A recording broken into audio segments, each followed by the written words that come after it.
ay rated SPG.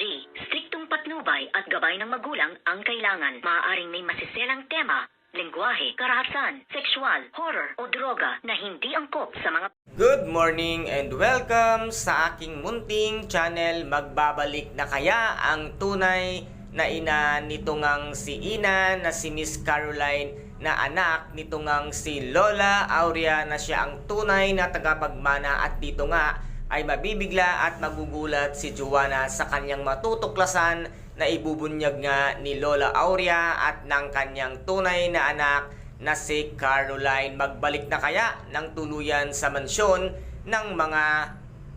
De La Costa ang tunay na ina nito ngang si Ina, at si Ina nga lang din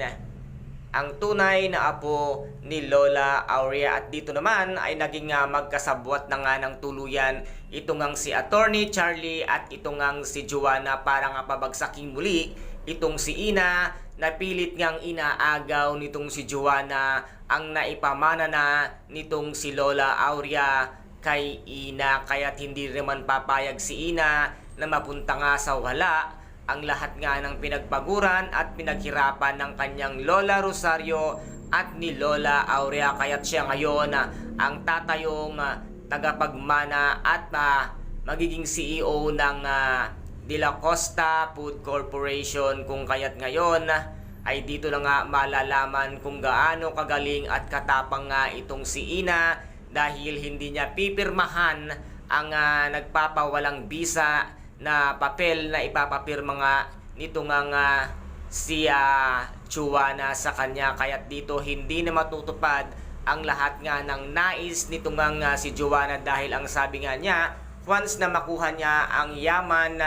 or ang De La Costa Food Corporation ay magagawa na ang lahat ng gusto niyang gawin, dahil marami na siyang pera at hindi niya na kailangan pang magpaalam kay Lola Aurea sa kanyang gagawin, dahil ang plano nga nitong si Joanna ay magyabang na naman kung saan saan at magpainom at lustayin lamang ang pinaghirapan nga nitong si Lola Aurea. Ngunit hindi naman papayag si Lola Aurea na mangyari ngayon, kaya't hindi niya papayagan at pababayaan nga itong si Ina. Lagi siyang nasa likod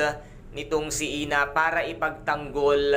ito ngang si Ina ni Lola Aurea, kaya't wala pa ring magagawa si Attorney Charlie at ito ngang si Joanna, at tuluyan na kayang mabuking nito ngang si Lola Aurea ang sabuatan ni Ina at nito ngang